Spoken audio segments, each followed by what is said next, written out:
the community for the future. And all these things kind of are like this diagram because they kind of go around that nucleus of building the future of Canton. Committee assignments, these are the committees that I've either been formally appointed to or an administrative support for or have interacted with in some way, attended a meeting, been introduced to. Permit Advisory Committee, the Metropolitan Area Planning Council, MAPC, I'm the representative for Canton. Sustainability Climate Action Plan Committee, that's a new one that's going to be kicking off soon. The Traffic Committee, the Walk, Bike, and Hike Committee, the Planning Board, the Wayfinding and Sign Design Committee, the Master Plan Implementation Committee, the Economic Development Committee, and the Canton Affordable Housing Trust. So we'll start with zoning articles, and I just want to give an idea of some of the zoning articles that you may be seeing either this town meeting or next.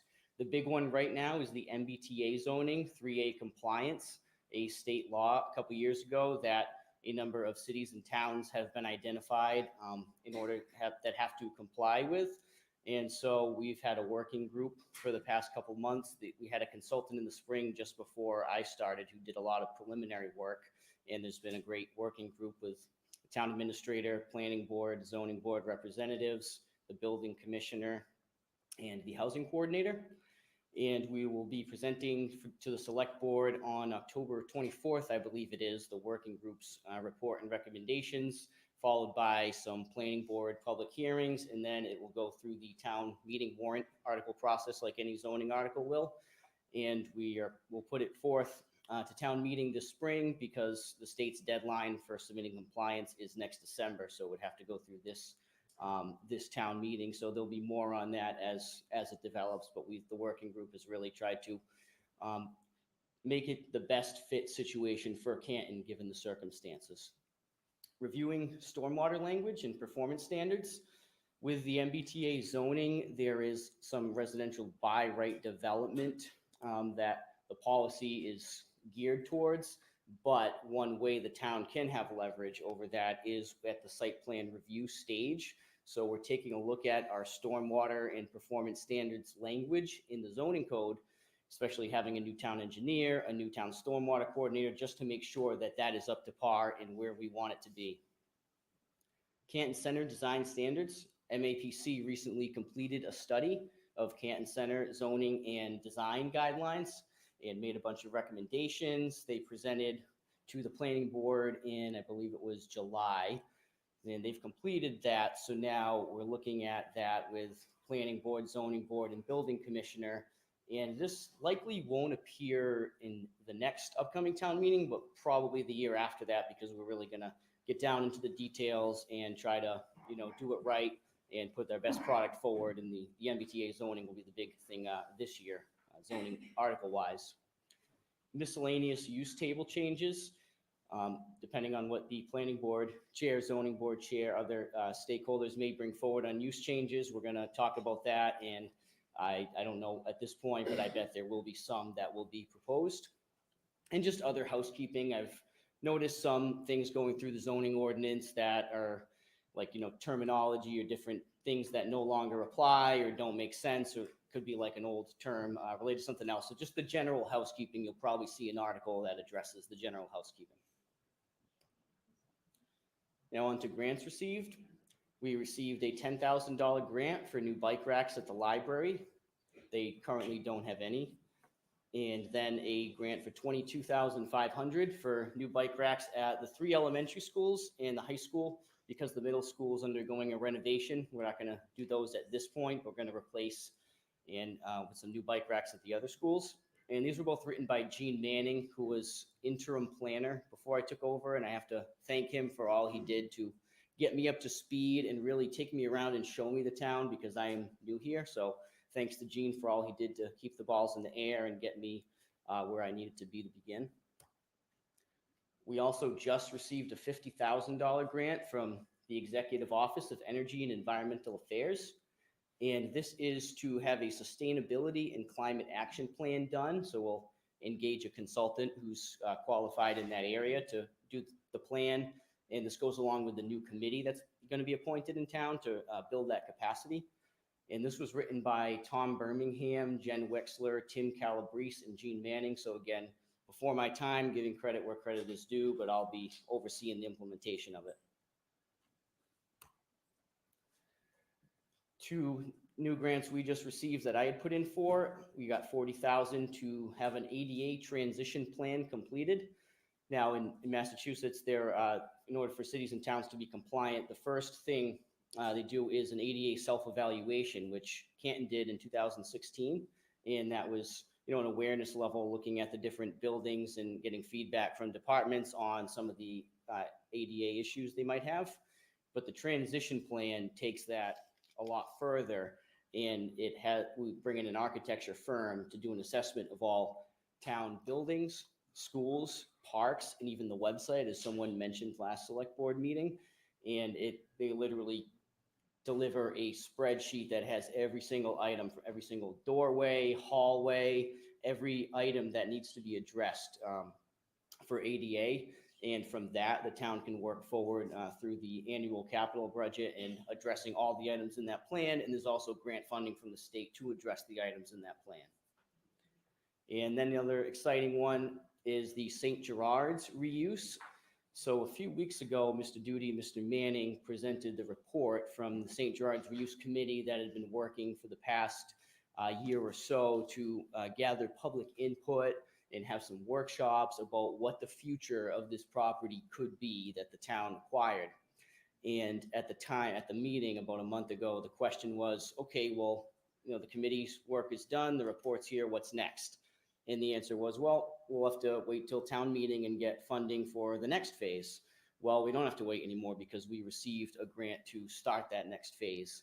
And that will be to RFP for most likely an architecture or urban design firm to take a hard look at the property, the buildings, and build off of the public input that's already been collected and see, how will these things fit in here? And I'm sure there'll be a few different scenarios they present based on, taking a good hard look at the property and coming up with a reuse plan with a couple different options. And that is the next step in this process. And from there, the town can decide, what options to possibly pursue.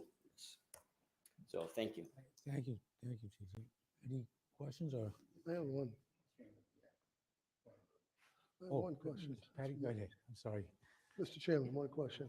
You talked about the MBTA rezoning. Did you say October 26th? You're going to come to this board with an update on that? Yes. Is that what I was saying? Yep. Okay. Thank you. Sorry, Pat. That's okay. Thank you. It's a busy night. Yep.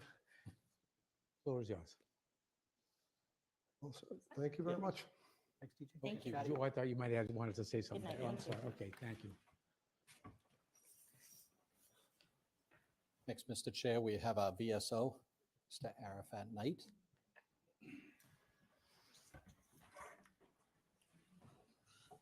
You top right.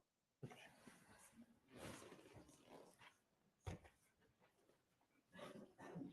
seconds to catch up. All right. Good evening, Mr. Chairman, members of the board, and the Canton community. I'm Arafat Knight, the Twin Veteran Agent, and this is going to be the presentation on what the department has been doing. So the Veterans Department provides information assistance and referral services to veterans and dependents, assessing clients' eligibility for benefits, processing applications,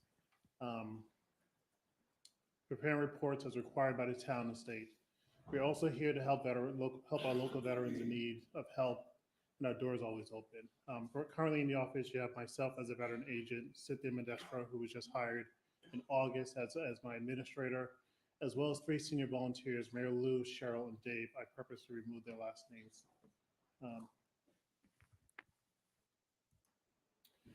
When you look at 2022, we actually had a busy year. 2022, we had the Memorial Day Parade that was back after we didn't have it for like 2 years due to COVID.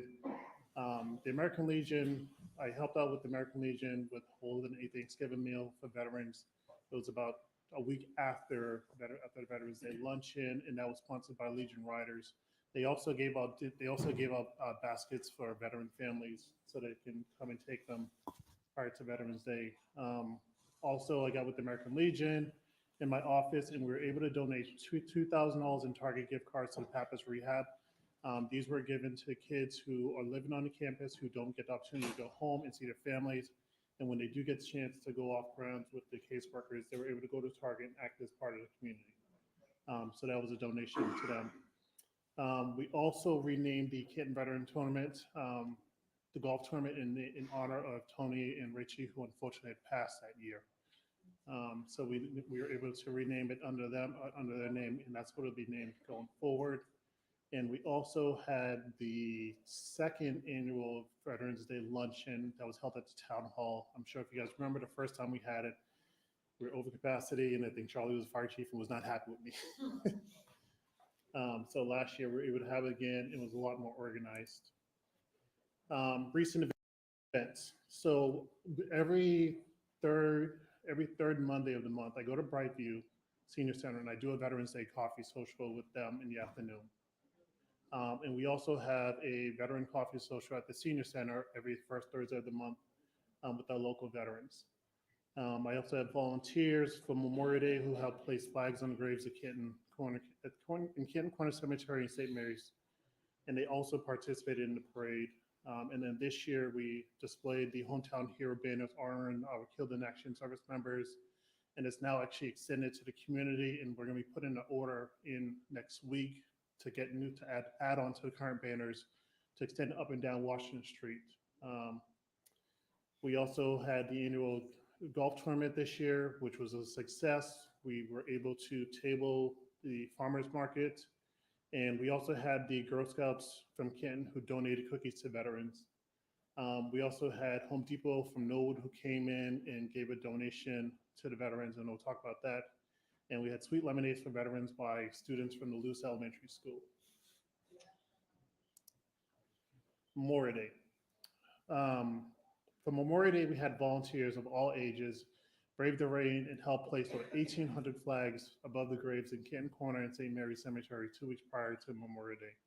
We had volunteers from the Boy Scouts, the Girl Scouts marching the parade, and our Grand Marshal this year was Freddie Gladstone. And our guest speaker was an Army veteran who was a full bird colonel who had served in the war in terrorism. The coffee social at Brightview, this is done not the first Thursday, the first Thursday of the month is the coffee social that's held at the Senior Center. Veterans come for social where I typically bring donuts and coffees. This is a great opportunity for veterans to voice their concerns, opinions, suggestions, ideas, as well as socialize along with their peers. Typically, we get between 15 to 20 veterans at each session. And for the October session, we're going to do something different. We're going to be going into Boston and visiting the Museum for the First Corps Cadets. This is one of the oldest military museum in the state of Massachusetts. And I was lucky enough to get to know the curator at my previous position. So right now we have about 22 veterans signed up to attend that. And when we return, I'll provide lunch for them because it's going to be a long day for them. The fourth Monday of the month, we go down to Brightview, where I get the opportunity to chat with veterans who are living there, as well as the spouses and widows. I get to listen to their suggestions. I get to listen to their stories. Right now, the oldest veteran there is a 106-year-old World War II veteran who came from Norwood, who's now living there. And the youngest is a 62-year-old veteran. So I'm always looking for guest speakers to come down and talk to them. So anytime you want to volunteer your time, please let me know. I'm sure they'd love to hear from you. This year's golf tournament was a very beautiful and successful day. We had 16 teams, 16 out of 18 teams. The raffle prizes that were donated this year included a smoker that was donated by one of Tony's son, a 65-inch TV, a CF McCarthy gift card, a women and men's gift basket, golf bags, the local hair salon gave a gift card, and many more prizes. We had volunteers from the National Charity League of the Blue Hill Chapter Mother and Daughters helped out to fill out the golf bags and work the closest to the pin in the hole-in-one competition. These are mothers and daughters who are in middle school and high school. They're volunteering their time, and they're always willing to help out. They help out with this as well as with placing the flags, and they also help out putting up signs for Veterans Day as well. We had local businesses sponsor teas as well as regular civilians. As you know, Mike, last year I screwed up your sign, but I made sure I corrected it this year. We had volunteers help set up and work the day of the event. We had lunch and dinner provided. And this year we raised 11,500, which was an increase of 4,000 from the previous year. As you guys can see, these are some of the photos that were taken. I was grateful enough because this was actually Cindy's first day and she's a photographer. So she was able to get some really good photos. So I kind of just threw it right in the mix. This year's farmers market, a great day for many veterans to come and meet myself as well as Cindy. We had a booth with information tables, with information for the veterans. We talked about the hometown banner sign up. We talked about how to file for file on the fridge, which if you don't know what the file for file is, this is a booklet that the sheriff department goes around and they give out. It's a red pamphlet. And what happens is you can fill out the information. If there's an emergency, the fire department automatically goes to the fridge and they'll have all your medical records and information. And it's just making sure our senior veterans have that information available to them just in case there is an emergency and we can make sure they're taken care of. So we made sure we handed out those. We handed out flags. We had a lot of excited children who came by and grabbed the flags.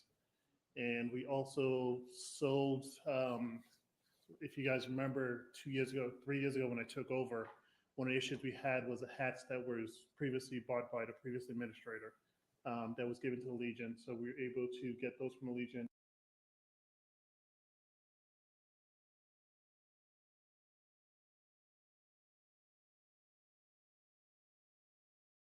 Grandfathers because they were looking for specific branches. So we were able to sell 36 hats that day for the children and everyone came out. My volunteers, Mary Lou, Stanley, and Cheryl also helped out and worked the table. And as you guys can see in the table this year, we bought a new tablecloth that illustrates who we are. So it makes it easier for people to identify us and find us. And here's some of the pictures from the farmers market.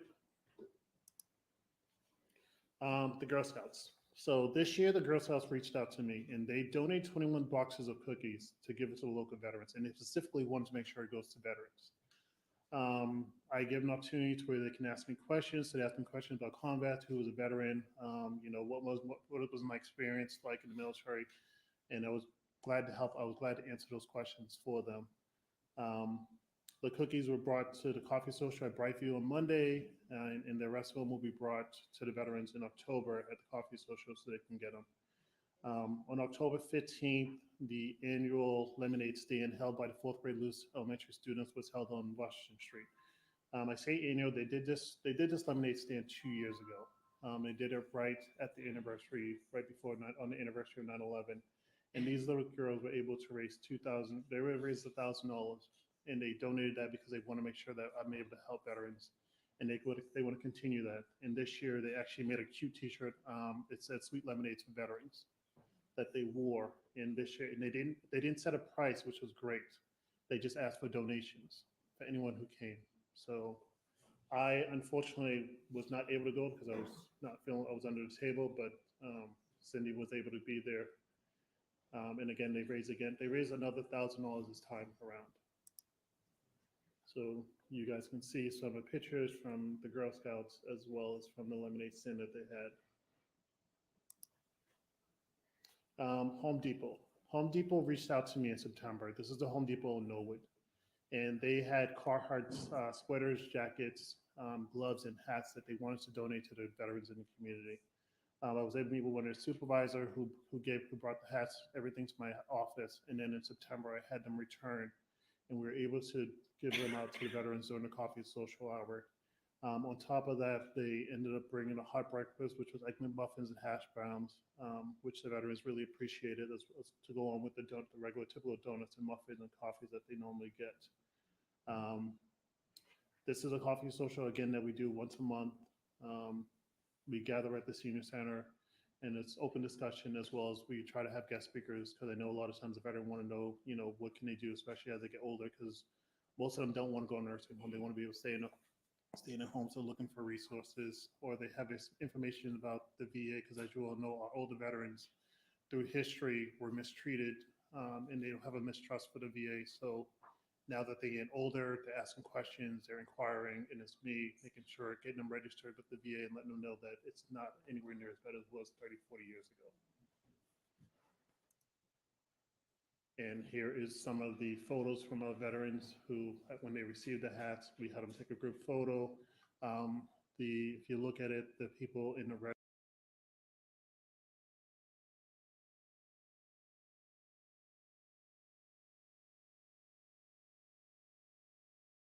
look into renovating their house and doing some repairs to allow this veteran in particular that I have in mind to be able to access a backyard as well as some interior work as well.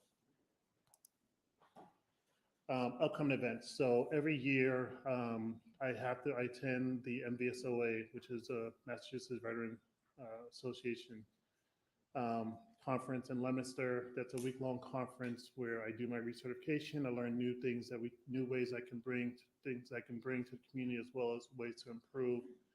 We do the Veterans Day Luncheon, which is November 11th at the Town Club.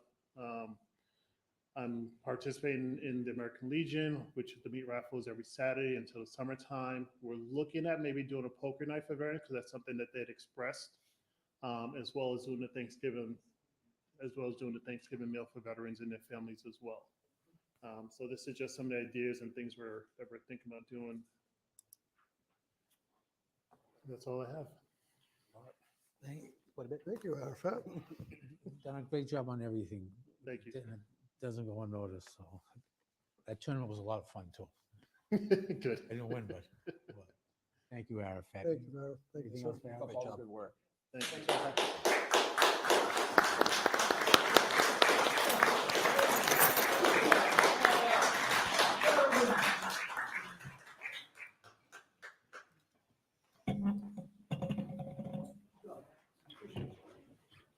Next, Mr. Chair, we have the FY25 budget process overview. We have our Finance Director, Mr. Randy Scollins.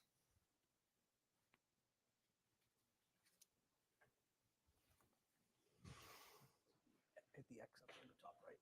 Trying to get rid of that. Oh, not that one.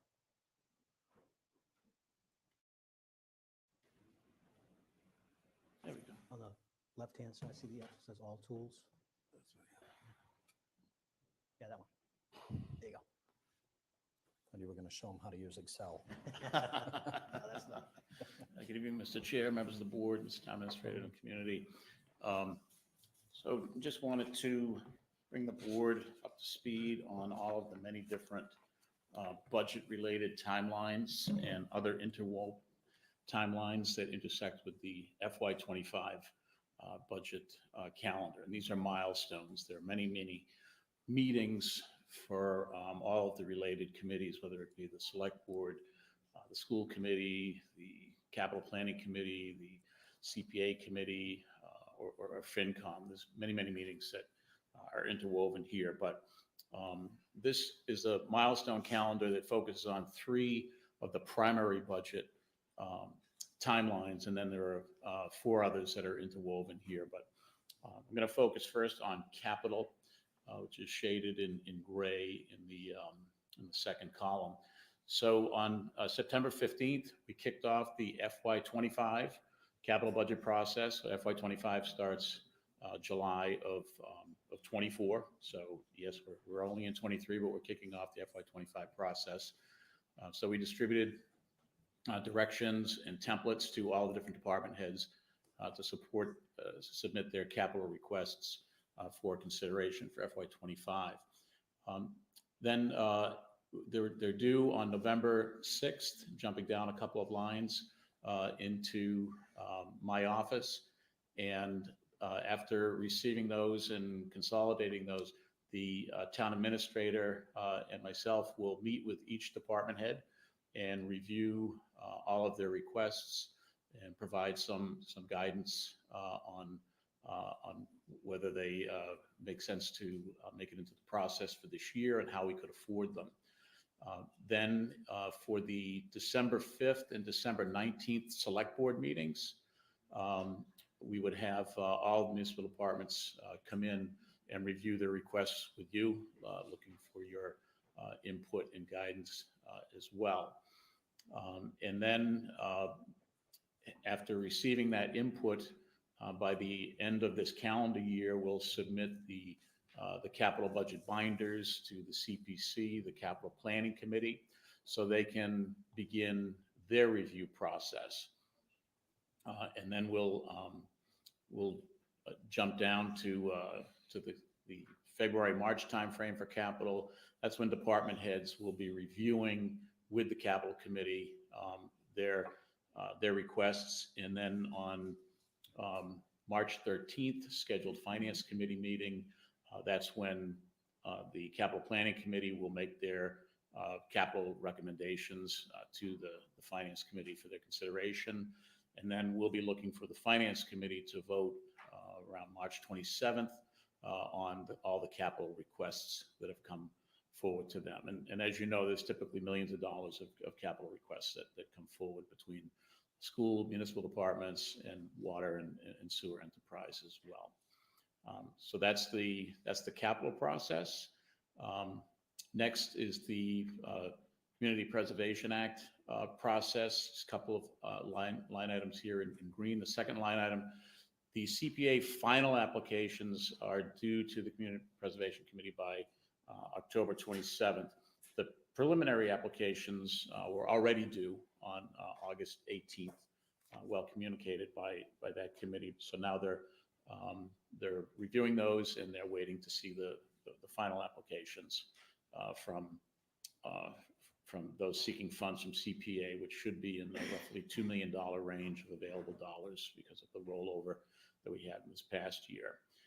And then between October and beginning of March, the CPCC will review all those applications and then come forward on March 6th to the Finance Committee to make their recommendations on those projects.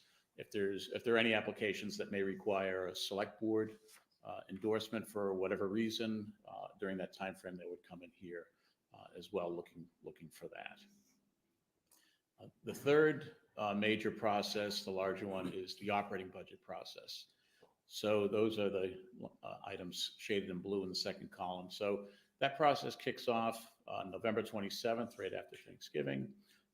That's when my office will distribute the memo and guidance and worksheets to all the boards and committees requesting operating budget funds for FY25. Those will be due back to my office by January 3rd of 24. We'll put all those together, and then the town administrator and myself will review each department's operating requests over the month of January.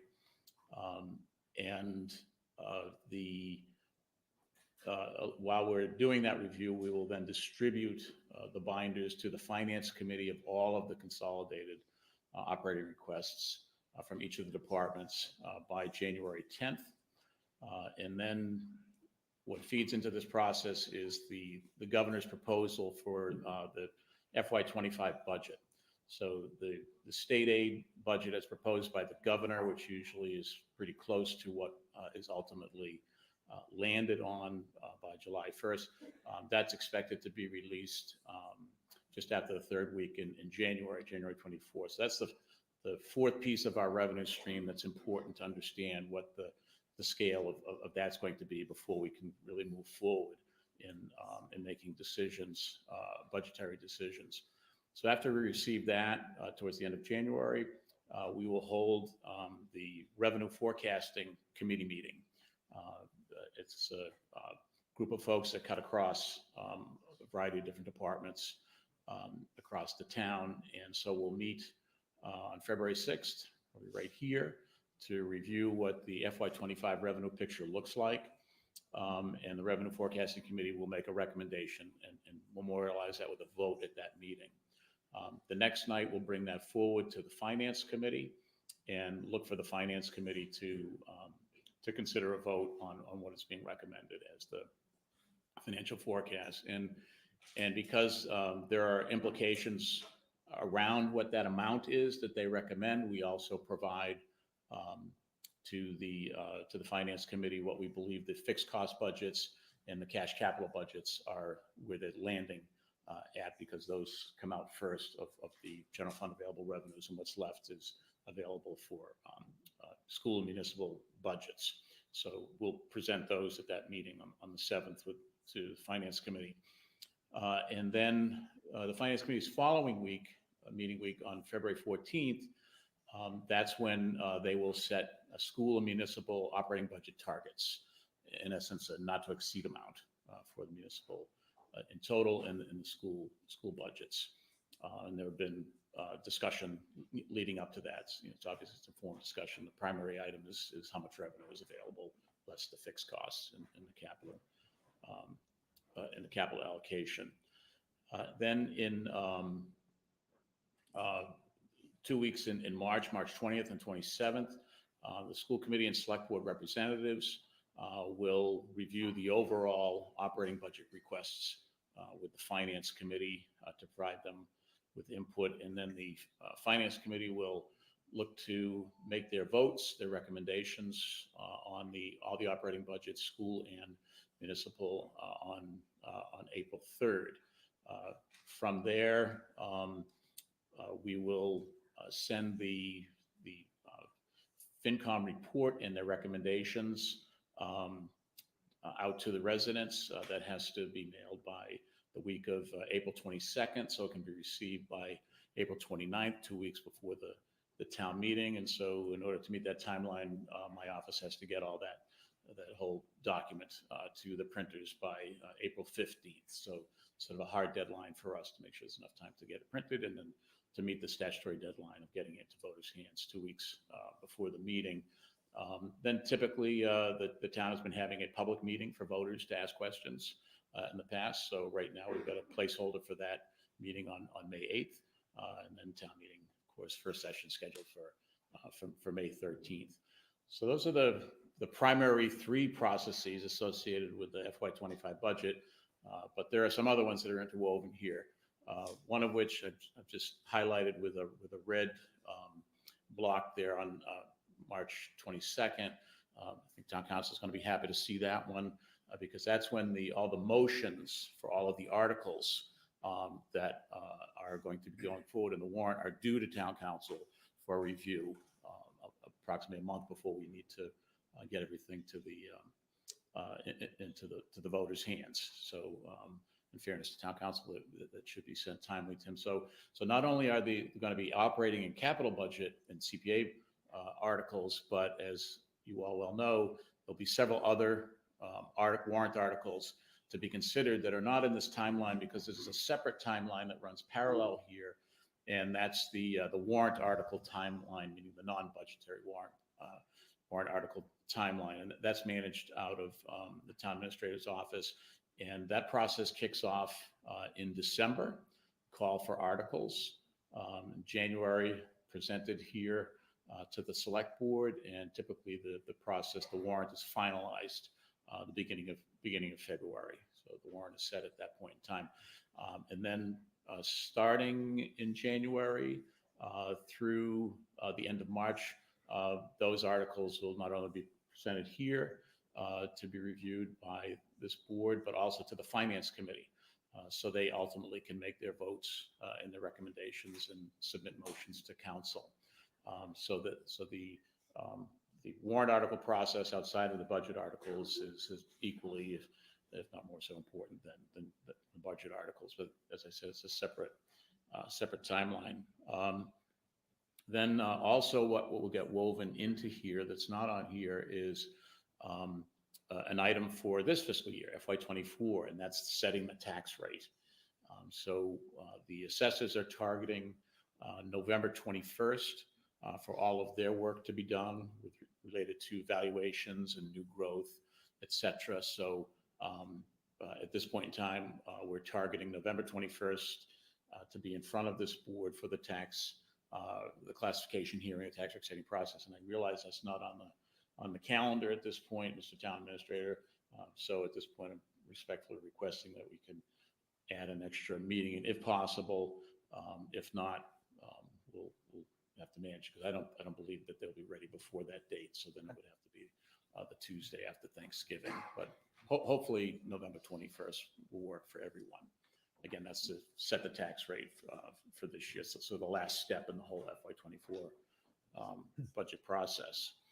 And because we're always operating within 3 different fiscal years, the fiscal 23 financial audit will be completed by our auditors by the end of December, and then we will ask them to come in and meet with both the Select Board and the Finance Committee to review their results of our FY23 financials. So that's where we truly close the books on the FY23 financials with the audited statements. And then the last item that will be interwoven in here that's critical for FY25 as well is a rate hearing for water and sewer. And so where we stand with that process now, because I know where we left off at our last meeting, is that we wanted to do a thorough review of the rate structures in addition to updating the analysis for FY25 rates. So we issued a request for proposals for that. We received 2 bids on that. The Water and Sewer Rate Policy Committee met on that, and we've made a tentative recommendation based on the references and some follow-up questions. So DPW Superintendent and I will be doing that this week, and then ultimately making our recommendation, which will likely be consistent with what the committee voted. And then we'll bring it back here to the board, probably at your next meeting, for ratification of that contract and get that started, so that we can then come back here in February, as we had planned, to do a detailed review of the water and sewer rate structure and the proposed rate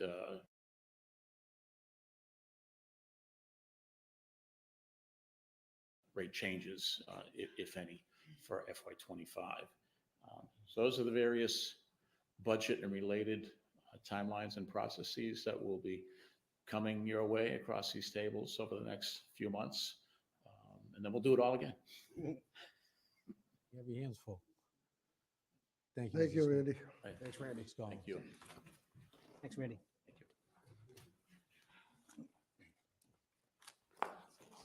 Next on the agenda, we have the Town Administrator Report. I'll defer to Mr. Duty. Thank you, Mr. Chairman. Just a few items I have for you tonight. First, just a public notice. I talked to the Board of Health Director today. The West Nile virus has been detected during routine mosquito testing in Canton.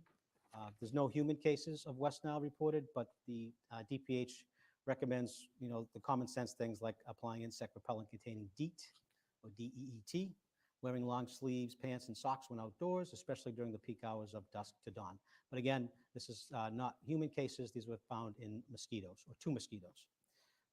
Next is the phase 2 of the downtown paving and crosswalk project. So phase 1 is complete from Village Shops all the way down to Dr. Thomas Funeral Home. Did a beautiful job there. And phase 2 was supposed to commence right away, but they're having the dreaded supply chain issue with the manhole structures, so they can't get the manhole structures for the street, so they have to delay the project. And at this point, because of the cold weather coming in soon, they're probably going to delay the project until April. So it'll resume in April for phase 2, which will take it from Dr. Thomas down to Town Hall, basically Sherman Street. Okay. And the last item I have is public information for Topgolf is nearing completion. It's undergoing its final inspections for an anticipated opening either late October, early November, but they do have about 400 full and part-time positions available. So they're encouraging local folks to apply, and people can apply at careers.topgolf.com. That's careers.topgolf.com. So it's an impressive building. So looking forward to that opening. That's all I have. Thank you, Mr. Duty. Laughlin? Next, we move to action items and new business. First, I move that the board approve the application to obtain a special license to serve all alcohol beverages at a one-day event to be held at Trinity Episcopal Church, 1 Blue Hill River Road, on November 18, 2023, at 6 p.m. until November 19, 2023, at 12:30 a.m., contingent upon building commissioner, police chief, and fire chief approval. I second that. Motion been made and seconded. Any other discussion? Hearing none, all in favor? Aye. Aye. 5-0. Next, I move that the board approve the application to obtain a special license to serve all alcohol beverages, an application for entertainment at a one-day event at the Boston Irish Beer Festival to be held at the Irish Cultural Center, 200 New Boston Drive, on October 21st, 2023, from 9 a.m. until 11 p.m., contingent upon building commissioner, police chief, and fire chief approval. Second. Motion been made and seconded. Any further discussion or questions? Hearing none, all in favor? Aye. 5-0. I move that the board approve the Parks and Recreation Supervisor job description. Second. Motion been made and seconded. Any discussion, questions? All in favor? Aye. 5-0. I move that the board appoint Gerald Meredith as the sewer foreman. Second. Motion been made and seconded. Any questions, comments? Hearing none, all in favor? Aye. 5-0. I move that the board appoint Grady Carr as Parks and Recreation seasonal staff. Second. Motion been made and seconded. Any further discussions, questions? Hearing none, all in favor? Aye. Aye. 5-0. I move that the board appoint Ariel Galinsky as a member to the Canton Cultural Council. Second. Motion made and seconded. Any questions, comments? Hearing none, all in favor? Aye. 5-0. I move that the board appoint Seamus Pecoraro as Canton Public Library daytime custodian. Second. Motion been made and seconded. Any further questions, comments? Hearing none, all in favor? Aye. 5-0. I move that the board reappoint Elizabeth Sugamelli as member to the Paul Revere Heritage Trust. Second. Motion been made, seconded. Any questions, comments? Hearing none, all in favor? Aye. 5-0. I move that the board accept and authorize the use of the gift in accordance with the terms thereof under Mass General Law, Chapter 44, Section 53A. The donation of $700 in the memory of Mary Ann Sullivan, donated by Mary Beth Sullivan McIntyre. Second. Motion been made and seconded. Any questions, comments? Hearing none, all in favor? Aye. 5-0. Next, under old business, Mr. Chair, we have the Millside rent increase request, and I would defer to the town administrator. Yes, Mr. Chair, last meeting, Millside representatives were in and requesting a rent increase that the board determined was too high, in the area of 11%. And they have since provided some information on what the regulatory requirements are for setting the rents for those apartments. And they have requested a 5% increase, so less than half of what they originally requested. So the board's role in this is to make sure that the owner is setting the rents in compliance with the regulatory requirements, which they are. So they're looking for a decision from the board on whether you would consider approving a 5% increase to rents.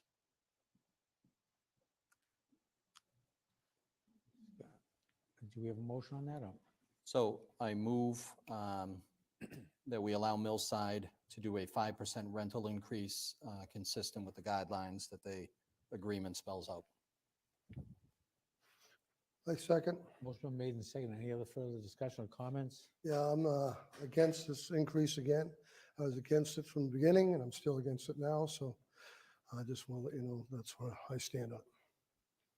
Again, what if we didn't allow? What would be their recourse? So my guess is that they could sue the town. The agreement allows them to increase the rent, provided that they stay within the guidelines. Yep. Not only are they staying within the guidelines, they're doing half of what they could. So I don't like it either, but we can't really stop them. That 5% was the number that was recommended by the state in lieu of that higher percentage. The state, supported the 5%. I remember the conversation.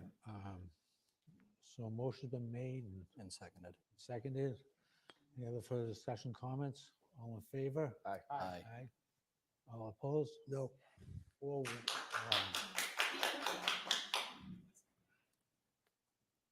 The agenda. Next, Mr. Chair, we have the Select Board committee assignments, and again, I will defer to Mr. Duty. Still, we have about 20 committees that are operating now, and about 7 of those committees actually require select board representation. So we're still trying to reach out to the committee chairs to find out if they indeed would like select board representation. We just haven't got through that process yet, so next meeting, we'll have all that information for you, and you all can talk about what assignments you would prefer. Okay, thank you, Mr. Duty. Mr. Lockman. Next, under action items and other business, I move that the board approve the cemetery commitments in the amount of $1,775. And at some point, somebody should second that. Second, sorry. Thank you. My apologies. That's all right. Motion been made and seconded. Any further comments or questions? All in favor? Aye. 5-0. Next, Mr. Chair, we have the vendor warrant total for the week of 9/15/2023, $1,861,647.65. And the payroll warrant total for the week of 9/15/2023, $316,548.53. Moving on. Thank you. Mr. Chair, I have 2 topics that were not anticipated. So one, excuse me, I move that the board appoint Peg Mead as a member to the Master Plan Implementation Committee. Second, Motion been made and seconded. Any comments, discussion? Hearing none. All in favor? Aye. 5-0. Next, I move that the board approve the use of mitigation in the amount of $658 for the modifications to the binoculars at the Paul Revere Museum from the Reservoir Pond Mitigation Fund. second, Motion been made and seconded. Any further discussion, comments? Hearing none. All in favor? Aye. 5-0. Next, I move that the board approve the minutes from the Select Board meeting of September 12th, 2023. second, Motion been made and seconded. Comments, questions, discussion? All in favor? Aye. 5-0. And under announcements, Mr. Chair, I have a few, if I could. On Saturday, October 14th, the Board of Health will be holding a health and safety fair from 10 to 1 at the CHS cafeteria. There will be vendors and various health screenings available along with the flu shots. Please contact the Board of Health with any questions. The Board of Health will also be offering the flu vaccine to individuals 65 and older at the Department of Elder and Human Services on October 11th from 10 to 12. Speaking of the Department of Elder and Human Services, they received 125 breakfast boxes this morning. Special thanks to Canton residents Ellen Donovan, Tricia Cummings, Lynn Valcanis, and the chefs at the Renaissance Boston Patriots Place. Very generous gift enjoyed by many. Tomorrow, we will be having the first of 4 community forums to discuss the upcoming middle school project. This will be held tomorrow night from 7 to 8 in the Canton High School Library, which is on the 2nd floor. These forums are part of the community engagement element that help inform the design and direction of the GMS building project, which is currently in its feasibility phase. Next, the Green Team and the DPW will be hosting a recycling drive in the parking lot of the former St. Gerard's this Saturday from 10 to 1.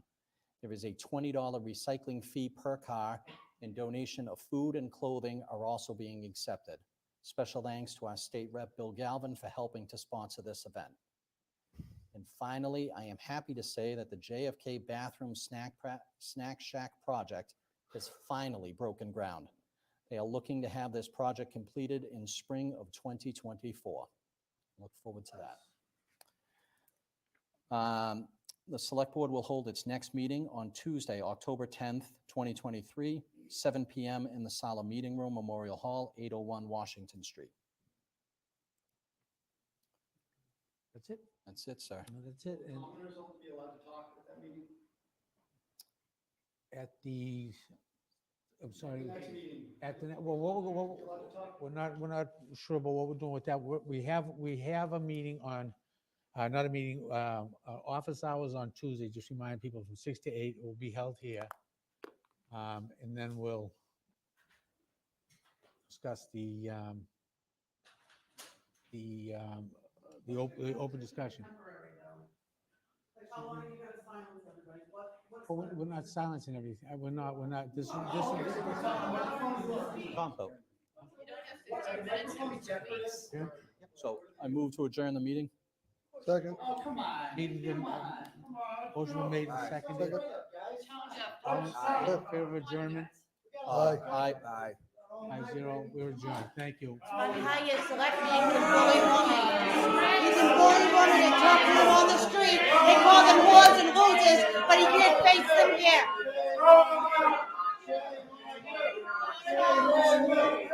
Chris Albert, you're a murderer. You're a fucking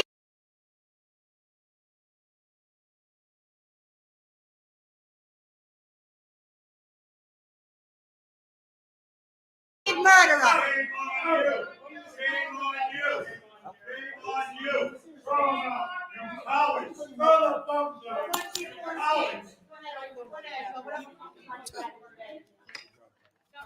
Yeah, fix it. I didn't notice any pizza to the bedroom.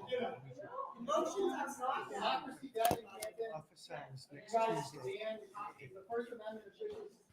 Pay your debts.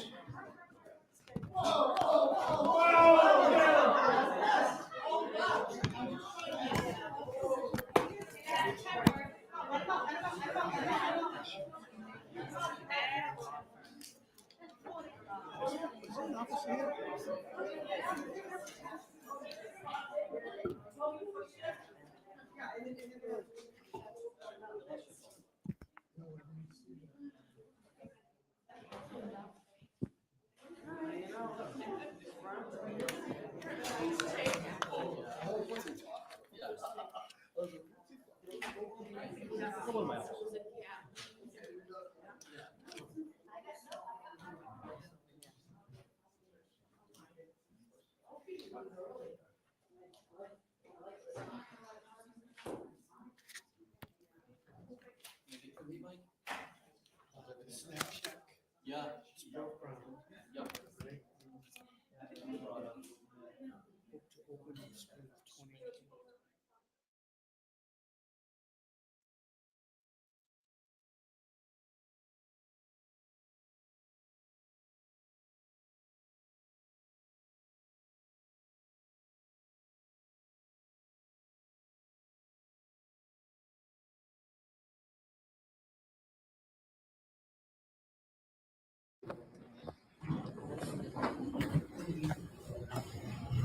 There's Chicken Parm Charlie.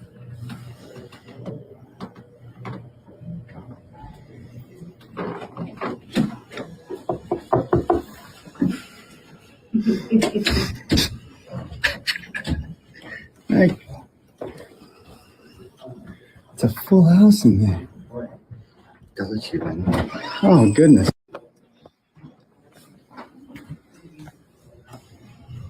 There's Chicken Parm Charlie.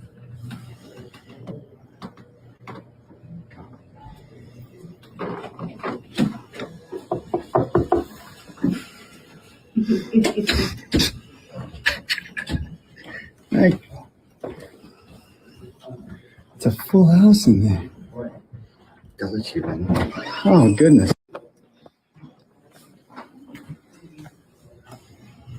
There's Chicken Parm Charlie.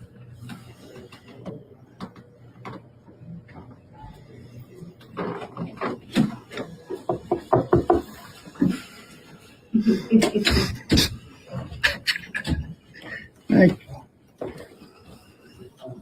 It's a full house in there. Oh, goodness.